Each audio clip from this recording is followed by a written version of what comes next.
નમસ્કાર ખેડૂત મિત્રો, ફાર્મિંગ વિથ ભરત યુટ્યુબ ચેનલમાં આપનું હાર્દિક સ્વાગત છે। આજનો વિડીયો ખાસ એટલા માટે બનાવવામાં આવ્યો છે કારણ કે ખેડૂતોને મળતી સરકારી સહાય તેમજ સરકારી સબસિડીનું ચૂકવણું આધાર બેઝ થતું હોય છે, પરંતુ આધાર બેઝ થતા ચૂકવણામાં ખેડૂતોને એ ખ્યાલ જ નથી હોતો કે તેમનું ચૂકવણું કયા બેંક એકાઉન્ટમાં થયું અથવા તો તેમનું આધાર સીડિંગ કયા બેંક સાથે લિંક છે। તો ખેડૂતોને માર્ગદર્શન મળી રહે કે તેમનું આધાર સીડિંગ કઈ બેંક સાથે છે અથવા તો તેમનું ડીબીટી જે બંધ હોય તે ચાલુ કેવી રીતે કરવું એ જાણકારી માટે આજનો ખાસ વિડીયો બનાવવામાં આવ્યો છે અને આ વિડીયો થકી આપણે પૂરેપૂરી માહિતી મળે એવો પ્રયત્ન કરીએ છીએ।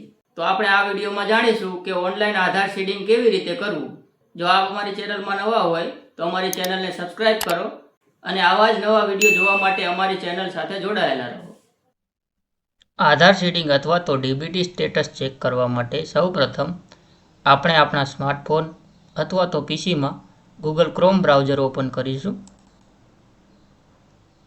ગૂગલ ક્રોમ બ્રાઉઝર ઓપન થતાં સર્ચ બારમાં NPCI લખી અને સર્ચ કરીશું। NPCI લખીને સર્ચ કરતાં સૌપ્રથમ જે સાઇટ આપણી સામે દેખાશે national payments corporation of India npci.org.in જે સાઇટને આપણે ખોલીશું। જે સાઇટ ખોલતા ઘણા બધા મેનુ આપણી સામે દેખાશે, જેમાંથી કસ્ટમર મેનુ સિલેક્ટ કરીશું એટલે તેમાં ભારત આધાર સીડિંગ નામનું ઓપ્શન દેખાશે, જેને આપણે પસંદ કરીશું। જે ખોલતા આપણી સામે નવું ઇન્ટરફેસ ખુલશે, જેમાં સૌપ્રથમ તો સરળતા માટે આપણે ભાષા ગુજરાતી પસંદ કરીશું। હવે આપણું આધાર કાર્ડ કઈ બેંક સાથે લિંક છે કે નહીં, ડીબીટી ઓન છે કે નહીં તે ચેક કરવા માટે સૌપ્રથમ આધાર મેપ્ડ સ્ટેટસ પસંદ કરીશું, જેમાં આપણે આપણો આધાર કાર્ડ નંબર દાખલ કરીશું।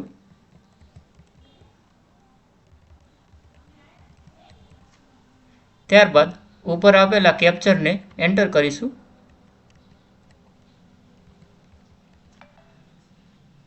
અને ચેક સ્ટેટસ ઉપર ક્લિક કરીશું એટલે આપણું આધાર કાર્ડ જે નંબર સાથે લિંક છે તેમાં 6 આંકડાનો ઓટીપી આવશે, જે આપણે અહીં એન્ટર કરીશું। ત્યારબાદ કન્ફર્મ પર ક્લિક કરીશું એટલે આવી રીતનું મેનુ આપણને દેખાશે, જેમાં આપણે ચેક કરી શકીશું કે આપણું ડીબીટી ઓન છે કે નહીં, તેમજ આપણું આધાર કઈ બેંક સાથે સીડિંગ કરેલું છે। અહીં આ આધાર સ્ટેટ બેંક ઓફ ઇન્ડિયા સાથે સીડિંગ કરેલું છે અને ડીબીટી ઓન છે। જો કોઈ પણ બેંક સાથે આધાર સીડિંગ નહીં કરેલું હોય તો અહીં NIL નીલ લખેલું આવશે। હવે આપણે આપણું આધાર સીડિંગ બીજી બેંક સાથે કરવું છે અથવા તો નીલ લખેલું આવતું હોય તો આધાર સીડિંગ કરવા માટે અહીં આપેલ આધાર સીડિંગ ડીસીડિંગ મેનુને પસંદ કરીશું, જેમાં આપણે આપણો આધાર નંબર નાખીશું। ત્યારબાદ સીડિંગ ઓપ્શન પસંદ કરીશું, જેમાં આપણે જો નીલ લખેલું આવતું હોય અને નવું જ આધાર સીડિંગ કરતા હોય તો ફ્રેશ સીડિંગ પસંદ કરીશું।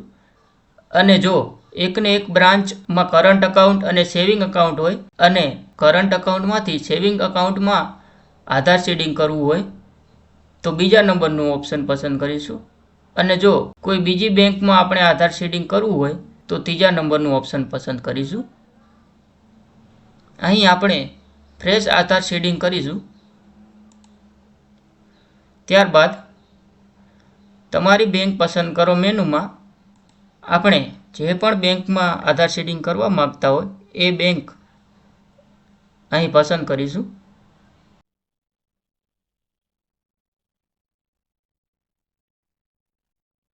ત્યારબાદ નીચે આપણે આપણો અકાઉન્ટ નંબર એન્ટર કરીશું।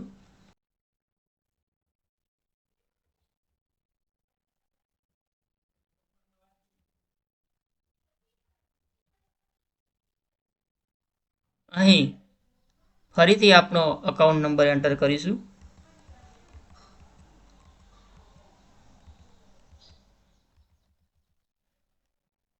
અકાઉન્ટ નંબર એન્ટર કર્યા પછી અહીં ક્લિક કરીશું. તેમજ નીચે આપેલા કેપ્ચર કોડને આપણે એન્ટર કરીશું.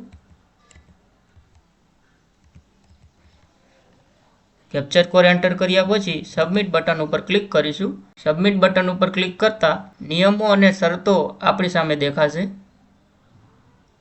જેમાં નીચે જઈ અને એગ્રી એન્ડ કન્ટિન્યુ ઓપ્શનને પસંદ કરીશું. એટલે આપણા આધાર કાર્ડ સાથે જે મોબાઈલ નંબર લિંક હશે તેમાં 6 આંકડાનો એક આધાર ઓટીપી આવશે, જે અહીં એન્ટર કરીશું.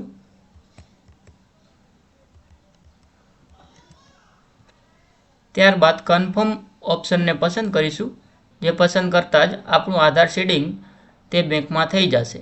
હવે આપણે કરેલું આધાર શેડિંગ થયું છે કે નહીં તે ચેક કરવા માટે આધાર મેપ્ડ સ્ટેટસ મેનુમાં જઈ આધાર નંબર એન્ટર કરી અને ઓટીપી નાખી અને ચેક કરી શકીશું. જો તમને આ વિડીયો સારો લાગ્યો હોય તો વિડીયોને લાઈક કરો અને આવા જ નવા વિડીયો જોવા માટે અમારી ચેનલને સબસ્ક્રાઇબ કરો અને બાજુમાં આપેલું બેલ આઇકન દબાવો, જેથી નવા વિડીયો સૌથી પહેલા તમને મળી રહે. જય જવાન, જય કિસાન.